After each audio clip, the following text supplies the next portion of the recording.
Hi guys, welcome back to my channel. This is my second instalment on my journey with polycystic ovarian syndrome, PCOS. My first video went really well and I've had quite a few views on it, and I'm really grateful. If it means I can just help one person, then that's absolutely great. That was what the whole point of this is for, and also actually just to share my experience and my journey that I've had with it so far. And also a little bit of therapy, I suppose, just kind of getting it out there and off my chest. Sometimes I'm not the best person to do that a lot of the time, so actually sitting here strangely speaking to my phone seems to work pretty well for me. So yeah, so on to the second instalment, and the second instalment is going to be around the fertility side of stuff that I've gone through over the years. So my last video was about the diagnosis, the finding out what happened from there, how I felt, etc. This video I'm going to talk about my journey through the fertility channels. So rewinding quite a few years ago now, so I was 21 at the time, just getting my head around this condition that I've just been diagnosed with, trying to understand that. But ultimately at the time, the reason I sort of went for the investigation was because I wanted to find out why I wasn't ovulating properly, and actually, you know, was planning on starting a family. So it kind of sort of spiraled from there, really. So I was with my then partner. We both decided we wanted to have children, which was the plan. It wasn't happening, so we went through the investigation again and sort of spoke about what fertility treatment there was out there at the time. There was a lot involved in terms of injections. I can't remember what the injections are called. I'm really sorry, but there was an injection I had to have, which was into my bottom. And what that was going to do was going to stimulate the ovaries and kind of hopefully get them starting to work. So I had to have that done, and then I think it was about 5 days later, I had to go back for some more blood tests and see whether, you know, it was kind of working and stuff. And it had, you know, the hormone levels were increasing and everything was going really well. There was, you know, my partner had to do samples, etc. During this time, things became a little bit fraught, I think, between us, and our relationship ultimately broke down. Was it purely due to this? No, I don't think it was. I think there was a number of things that were going on at the time, and unfortunately we just weren't compatible anymore. So we broke up, and that was that, really. I kind of went on with my single life, so, you know, kind of babies obviously was put to one side at that point, because obviously I'm trying to deal with being on my own and stuff, and that was fine. I was okay. It was the right decision for both of us, so that was fine. I then met my now husband, actually, and he's actually 10 years older than me. So when I met him, you know, you have that sort of the new relationship type stuff that goes on, and that was great. But there was a part of me that was really scared, because I knew at some point I would have to have this conversation with him where I had to tell him about this condition that I had, and, you know, the possibility that there could be a possibility that I may never be able to have children. I waited a while before I sort of threw that on him. He was amazing, absolutely amazing, from the beginning. You know, was very supportive, tried to understand exactly what it was that I was going through. But obviously it was a new relationship, so we wasn't, you know, in any major rush or anything, and that was fine. We you know, enjoyed each other's company, we went on holidays, it was lovely. We then obviously got to a stage where you kind of start talking about that, and obviously I'll speak about that in a little bit in terms of the treatment that we went down to try and conceive. But I suppose sort of going back to that time in sort of like my early 20s, I come from a big family, as I said in my last video, you know, and everybody was having children, my cousins, my sisters, you know, and it's lovely. You know, I never once, I don't think, ever felt like jealous, you know, in that sort of real jealous sense of, you know, I want a child right now. There was a lot of envy. I would say there was a hell of a lot of envy through every one of them that got pregnant, but in a nice way. You know, I never wanted their babies, I wanted my own. So, but you know, to see them having their babies and you know their lives changing, it was always so lovely. And you know, I was always so happy for them, you know, genuinely happy. I suppose it for me kind of times when you know people have you know unexpected pregnancies, which was always beautiful for them, and I was always really pleased.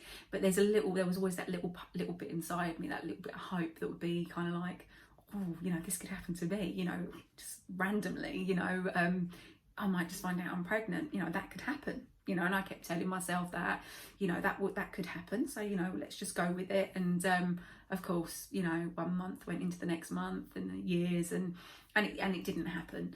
And you know, you'd have people that would say, you know, oh, it shall be your turn soon, and but you know, they didn't mean anything by it, you know. They just genuinely, I think, were hopeful that it would happen for me. Even though obviously I knew I had this condition, but you know, just because you've got polycystic ovarian syndrome doesn't mean that you can't get pregnant, and it just can, you know, mean that there might be complications. So yeah, so I mean those were really, I wouldn't say they were tough. They weren't tough at the time, but there would be, I suppose, I probably would display my behaviour slightly different. You know, I was always happy for everybody that, you know, had an unexpected pregnancy, people that were planning, you know, I knew people that were planning and trying for a few years, and when it happened, it was amazing, absolutely amazing. But it got to a stage where I know my friends, my family got a little bit nervous about telling me, because obviously they knew that my plan was, you know, my want was to have a child of my own. It was the one thing that was kind of missing, I suppose. But they got a little bit scared to kind of tell me. I mean, I remember my sister, she was going through some investigation herself to find out if she had polycystic ovaries, and she went along to the doctors, and to cut a really long, lovely story short, they were doing a bit of investigation, and it actually turned out that she was pregnant at the time. And you know, that's amazing, you know. But I know from speaking to my mum, she was really worried to ring me up and tell me, because it was all, I think she felt really quite awkward, sorry, and probably a little bit bad for me that, you know, I'd gone through all these years of like sort of the trying and the medicine and stuff, and nothing had happened, and there she was kind of going to find out, and she had the same thing as me, to find out actually that she's already conceived and she's pregnant. When she told me, I was crying. I was so happy for her. One, she's going to have this beautiful baby that she's so desperately wanted for so long, and secondly, she doesn't have to go through what I've just gone through, or what I am going through, what I'm going to continue to go through. And for me, that was the biggest thing. My heart was filled with joy, because I'm thinking, I wouldn't want my sister to go through that. I wouldn't want her to go through the emotions that I've gone through, and the thought processes, and wondering why me, what have I done to kind of, for this to happen to me? You know, what message is the universe trying to send me? Because I am quite like that, you know. I do feel sometimes, you know, things happen for a reason, and maybe someone was just sending me a message that it's not for me. But you know, it was lovely, and I was really happy for her, and you know, she's had, you know, beautiful babies, and I'm really pleased for her. You know, there have been a few times over the years where I think particularly as I was getting slightly older as well, again, people would, you know, be having babies, and I'd go to baby showers, and I love, you know, I'm a social person, and I love anything like that. But there was always that again, that little piece of me that's sort of thinking, when's it going to be my turn? You know, when is it going to be my turn? And you know, is it ever going to happen? You know, and then there's that guilt of, you know, my husband, he's brilliant, you know, and he's so great with my nieces and nephews, and you're sort of thinking, am I depriving him of that? But he was always so great, and we kind of knew, you know, he said I signed up to, I knew it might just be me and you and a dog for forever, and that's fine. I'm happy with that. So that was fine. We then got engaged, and we went off to get married, and we got married abroad. And I remember again everyone saying, oh, you know, you're going to get pregnant on your honeymoon. You're going to come back and you're going to be pregnant, or you're going to find out you're pregnant on your wedding day. And I'd have to say, deep down in my heart, I knew that wasn't going to happen. But part of me, well and truly, held on to that and thought, God, this could be it. it could be, you know, I've got my mind so preoccupied with all wedding stuff, this could happen. Yeah, this could genuinely happen. So of course, when that came and went and it didn't happen, as much as I'd told myself, yeah, that's probably not going to happen, there's a little part of me that was like, oh, no, clearly it didn't happen. And you get that kind of that gutting feeling again, and you sort of think, oh God, you know, this is never going to be straightforward. It's never going to be straightforward for me. And, you know, that acceptance, trying to sort of get your head around that. But I'd have to say as well, actually, sorry, I missed this part. Before the wedding and everything, I would say probably going back to the beginning part of our relationship, and probably partway through when I first found out I had polycystic ovaries, the denial. People would say to me, oh, you know, you can have children. Oh, no.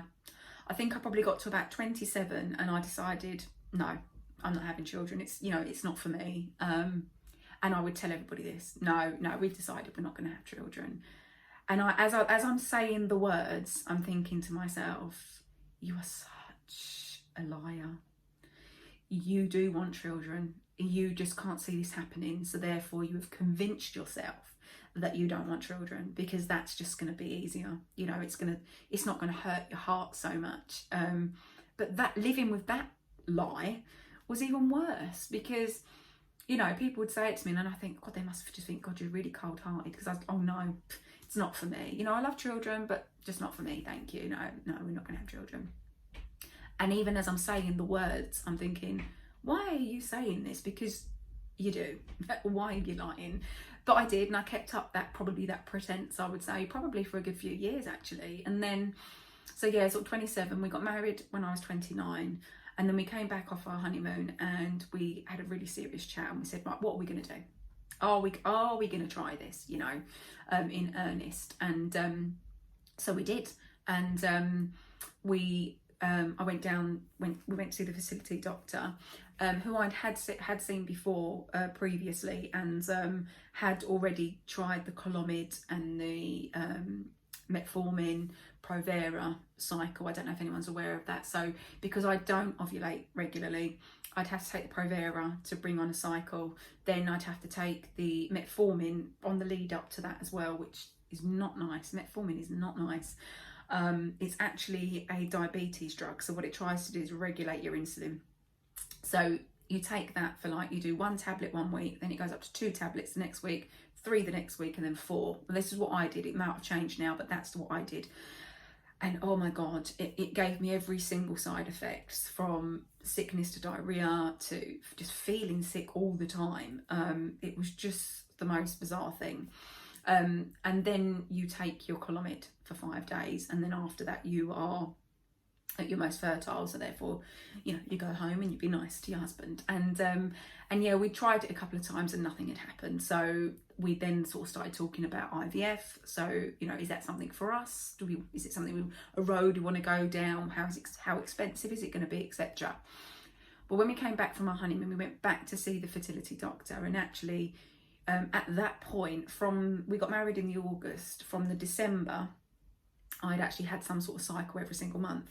So she said, well, look, you know, we'll try the Clomid again without the metformin. So because you've got a cycle, we don't need the metformin to regulate anything.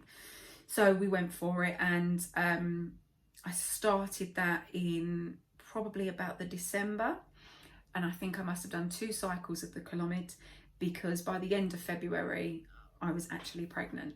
I could not believe it. It was the biggest shock to me. Sounds absolutely ridiculous. We were clearly trying to get pregnant. But when I did that pregnancy test,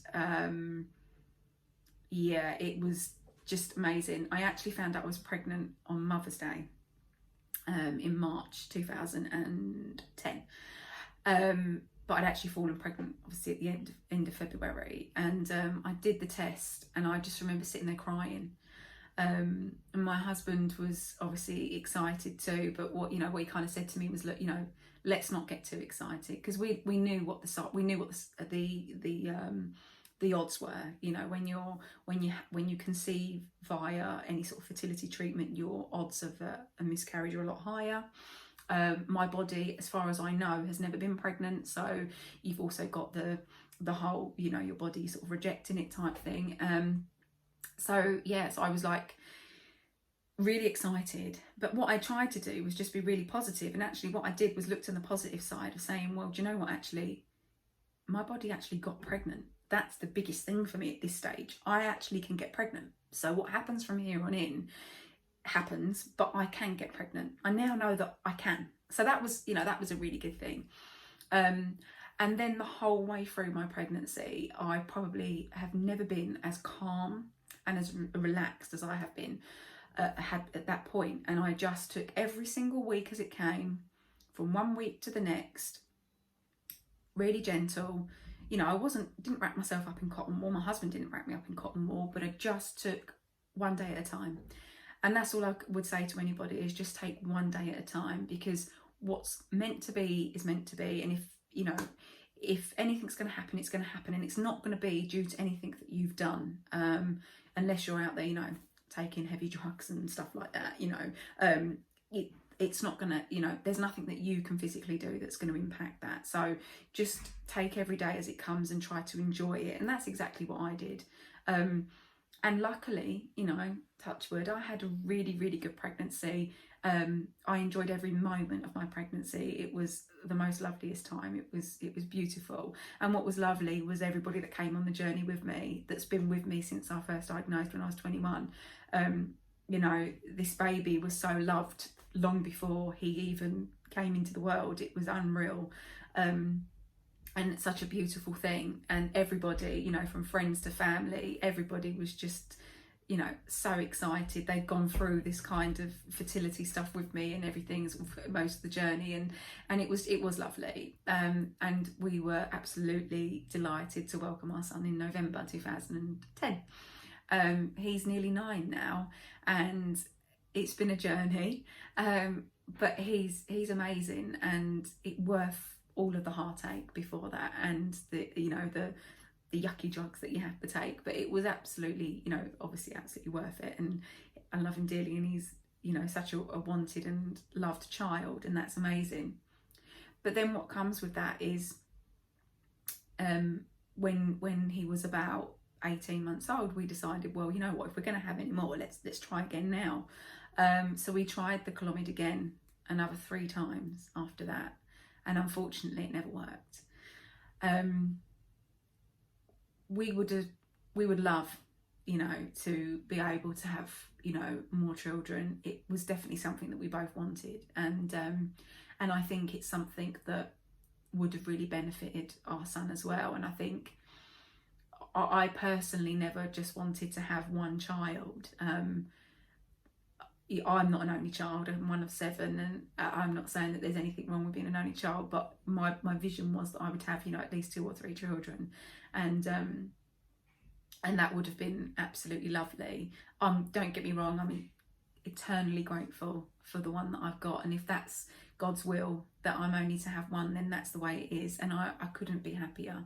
I suppose for me what kicks in is mum guilt, because you know, as he's getting older, you know, his friends, you know, mums and stuff have all had more children, and he talks about having a brother or a sister, and yeah, it would have been lovely. You know, there could be an unexpected pregnancy, you know, we just don't know. That could happen. If it's meant to happen, it will. But we tried, like I say, we did try for 3 times of the Clomid after he was born, and it just didn't work. So unfortunately, we've not been able to give him a brother or sister to date. Who knows what might happen in the future. We could have gone down the road of IVF, but my son is actually autistic, and has epilepsy. So actually, at the time of dealing with all of the stuff that we had to deal with him, I didn't personally feel it was the right time to do something like that for our little family.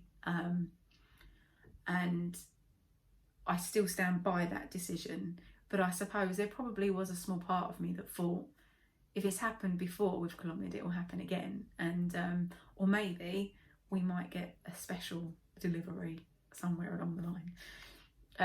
Sorry, that's probably just me again, trying, being ever hopeful, and but it didn't. And again, you know, over the last few years, people say, oh, you know, do you think you'll have any more? No, one's enough, you know, one's enough. But deep down, you know, I think some people can see through it. I would have loved to have had at least another one. I think that would have just, you know, for him it would have been amazing. He's such a caring young boy, and I think to have his own little brother or sister would have been lovely for him, and lovely for us as well to have another one. But obviously that's just not the way it's gone. Sorry, it's silly, isn't it, getting all emotional, but this is probably the most honest I've been about having more children and wanting more children. But you know, sometimes it's just not meant to be, or it's just not meant to be right now. Who knows what might happen in the future. But at the moment, we've got our little world. There's the three of us and the dog, and you know, he's a very happy child. He's got a lot of cousins and lots of friends, and yeah, he is happy.